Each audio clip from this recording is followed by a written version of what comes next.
So this is Lisa Story, founder and executive director at Hope Grows, and I am here today with Joni McCormick from Express Employment Services. I'm so glad that you're here today and, and just partnering with us as one of our partners of the month. Delighted to be here. Yes, thank you for that. We've had a relationship now with Express Employment for, quite a few years, and just this past year during, the COVID year, Express Employment has just been so generous in support. And you've been such an awesome supporter in the past through the Chamber of Commerce. And I'm just so glad to have you here physically at the Iris Respite House. And today it's just such a beautiful day with the sun shining. And we don't get that too often here in Pittsburgh. So when it happens, it's just... We celebrate it. Yes, right. Yay. Put the hands up. But... So if you could tell our viewers and listeners a little bit about yourself and Express Employment Services and what you do there, that would be wonderful. So I am the Client Services Manager for Express Employment Pittsburgh West. We are a locally owned and operated staffing company with locations in Robinson and Monaca. We look to connect employers who are looking for great associates, and we look to work with our associates to find them a forever job. We take great pride in supporting our community locally with supporting many charities and local nonprofits such as Hope Grows. Yeah. I've been delighted to be able to support them myself, and I only wish that I had known about Hope Grows when I was a family caregiver, because my dad, who died at 90, I was a weekend caregiver for the last couple years of his life. We needed in-home, round-the-clock care, and it really touched my heart, which started me on my fundraising journey for Hope Grows. For Hope Grows, yeah. And that you have a couple of years in a row, you've worked with the Pittsburgh Airport Chamber of Commerce with the Mixers with Shakers event. That was fun. Yeah. And you just, that one year you guys won for Hope Grows with your bar display. Yeah, it was awesome. Just the support that you provided for us during that time. But what inspires you to do that work? And then more importantly too, what really inspired you to be that caregiver for your family? Well, I had a 30-year career in healthcare management. So I've always been in a health-related field in some fashion. Deb, my boss, she and I were actually high school friends. And didn't know that. The miracle of Facebook, wonderful. She found me on Facebook one day. Long story short, I was looking for a job, interview with Deb, and she said, "I want you as part of my team." So it rekindled a dormant friendship. And I've always had a servant's heart, and I really take that back to how I was raised. My parents were both active in the community. My mom in a women's group, my father in Kiwanis, both of them with church. And then my mom was diagnosed with cancer when I was 15. Oh, wow. And my grandmother, her mother, was her primary caregiver. There were 5 of us children, aged 7 to 17. And nobody really knew much about cancer in 1973. Right. Within 6 months from the diagnosis, we lost her. But then my dad remarried 7 years later. Mm-hmm. And I always like to say I had both my moms for 15 years. Oh. She also was diagnosed with cancer. Oh my. And it was very quickly moving. But with my stepmom, hospice was around then. Mm-hmm. And it was such an eye-opening experience to have hospice caregivers and nurses in the home. And when they first set up a meeting for anyone who wanted to participate in her care, we overfilled the boardroom with about 50 people at Family Hospice. People just wanted to reach out in some way. And I always describe my stepmom as having a Susie sorority personality. But the biggest thing I took away from that, and I think it's really important for caregivers to know that, that as long as the patient is capable of making decisions for themselves, sound decisions, something that's not going to put them in harm's way, you need to let them be the driver of that bus. Yeah, You absolutely. can't pull away their decision making. And I've really kept that in the back of my mind all the time, and with my dad as well. Yeah. Yeah, right, because we're the driver of our life. We are. And just because there's an illness that sets in, you're right, paying attention to, are they capable of making that decision themselves? But if they are, right, take that step back and allow it. Yes, but you also need to direct their medical professionals in that fashion too. Absolutely. The medical professional can't be speaking to you. They need to be speaking to the patient and directing their concerns to the patient. And that is something that gets lost often. Yeah. And it's just another thing I think we as caregivers, we need to keep in mind too. Oh, absolutely. Right. And we do hear some caregivers, talk about that in the doctor's office. And I think that's really truly where caregiving begins, is in the doctor's office. You're starting to see some declines in the need to take them to the appointment, need to pick up their prescriptions and maybe help them with that aspect. And it is so true at that time, is where you set the tone for how your caregiving, I think, is going to be. Well, because when you're usurping that role, or when the medical provider is, it's showing a lack of empathy and respect for the patient. And they're dealing with their own journey and difficulties, and to have to deal with that, just is an added insult that I think we can all avoid at the most. Yeah, I know when I worked in hospice years ago, I would hear that from some older patients that were on hospice, that were lucid, cognitively able to be making decisions. And I would hear that time and time again, like, they need to stop talking to me like I'm 2 years old. Exactly. I'm smart still. I have my mind with me, and I can make those decisions. That was a common complaint of those receiving care, was like, stop. I need you to let me talk for myself. But my hospice experience was invaluable. They really are angels. For people that don't know enough about hospice, if the patient is diagnosed with a terminal illness, they don't have to be in the last stages of life. Correct. Then hospice services are open to them, and with as little or as much support as you want. As you need, right. And I just need to state that people just need to explore that option sooner rather than later. Just like hope grows, they need to find about you sooner rather than later on their journey. Absolutely. I often say that with our services. I wish more caregivers would come to us at the beginning stages of caregiving and put a good goal in place, or an action plan along how you're going to make those steps along the journey, or just to know how many supportive services that you do have available to them. They don't have to feel alone. They don't need to feel like they are walking on this caregiving journey all by themselves without support, as so many do. So many families, they don't have additional support. It is just the spouse, or it is just the one child, or it is just the parent. So just knowing that you have so much support for them, shout it from the rooftops. Everybody, shout it from the rooftops. Well, you know what, I think, just to kind of allude to maybe why caregivers don't reach out right away, is one, they might not know about us or other resources that could help them. And two, I think there's a sense of pride.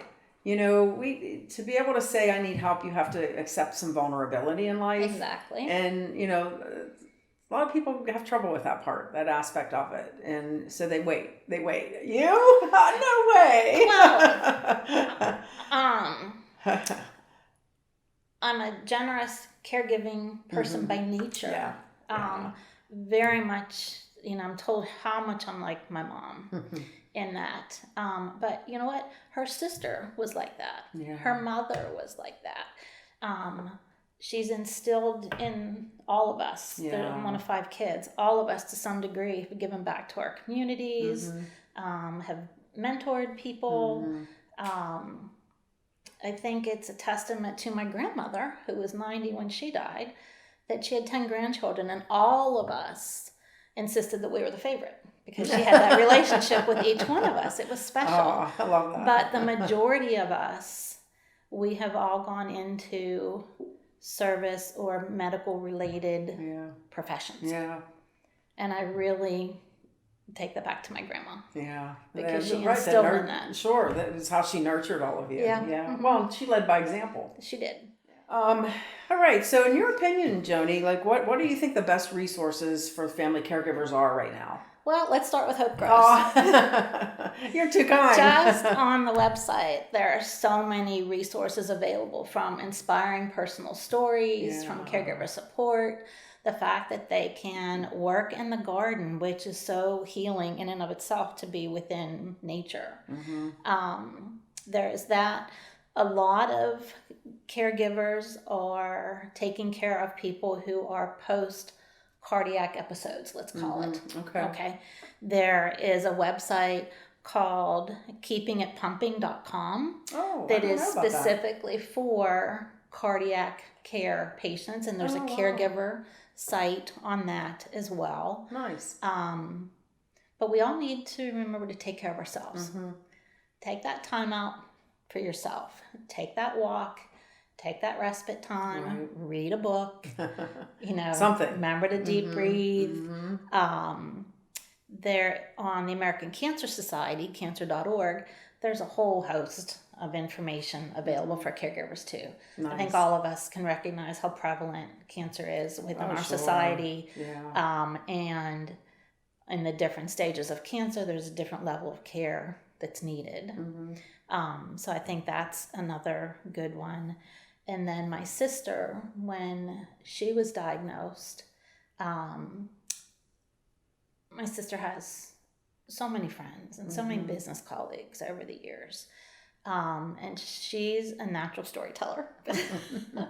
She really is. She was an English major, but she's always been in sales, and she's very much a natural storyteller. But there is a website called caringbridge.org where you, the patient or caregiver, can write your own blog. Mm-hmm. You can update your friends and family, people that you share it with, that your blog with, about your journey in caregiving or the patient. Right. It's an easy way for people to keep friends and loved ones that they want to know the journey or the story without having to repeat it 10, 12, 20 times. That's exhausting. When it's very, very difficult, if it's an end of life scenario and it's difficult, it's exhausting to tell those stories time and again. It's just exhausting. Well, so this is an easy way to share the information. Yeah, I'm glad you brought that up. I just recently learned about that. My husband had a colleague who died of cancer, and his wife used that site and that platform to, just talk about how he was doing and kind of interweaved some pieces of like her journey with it too. Mm-hmm. And I thought, oh my gosh, this is awesome, because it allowed her that extra time to just spend with him. Yes. Instead of it being on the phone talking to 10 and 12 and how many people, because a lot of times the phone's ringing and you're delivering care. You're helping to prepare a meal or bathe the patient or get them out the door to a doctor's appointment or administer medications. And as much as you want to hear from friends, that's difficult. When my stepmom was ill, early on, I was taking dinner over several nights a week, traveling from the North Hills to the South Hills to do that. And then one of her neighbors, who was affiliated with Family Hospice, offered, and we took her up on it. It was wonderful. That she organized a calendar where dinner was brought in Monday through Friday, just enough from my dad and his wife. Oh, wonderful. Because they're empty nesters at that point. Not big meals, just enough for that day's meal. Yeah. And it was provided Monday through Friday, and then I could help on the weekends. And it was delightful. If Jenny was having a good day, that they really didn't need a meal brought in, she was able to call them and say, I really appreciate your offer, but you know what?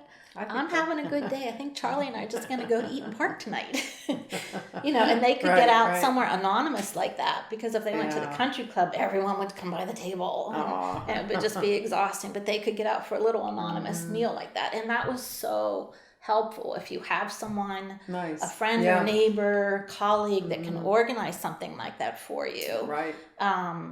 Good point. With Ginny being that Susie sorority personality, there and overfilling the boardroom with 50 people, there were lots of people who wanted to help out. To help, right. Yeah, and that's one of the things that we, help our caregivers identify. They'll first call, and when you start to talk with them, they feel like they don't have any support around them, but we help them identify that. Exactly. And and it's hard. I get it. I'm that type of person myself, where I don't want to always ask somebody for help. No, but if you have a friend that can help ask on your behalf. Right. Yes. Mentor. Yeah. A mentor. Yeah.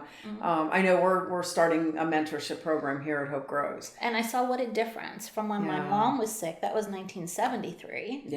To when my stepmom was sick, which was 1993. My stepmom had 3 or 5 friends that really stuck by her through thick and thin through her journey. Right. But my mom died at 42, and this was all a wake-up call for everybody facing their own mortality, and it was difficult. And I don't belittle that.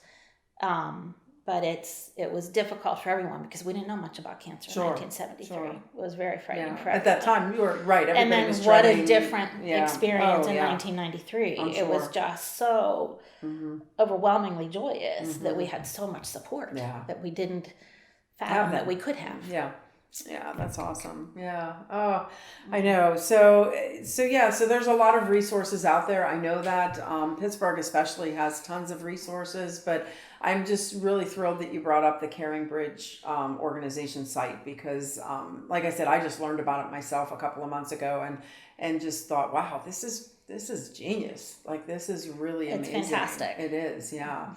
Yeah. So can you tell us about a caregiving experience? I know you've kind of, alluded a little bit here and there about, your mom and your stepmom and, some experiences. And your dad. That's just maybe one that's touched your heart, really has touched your heart.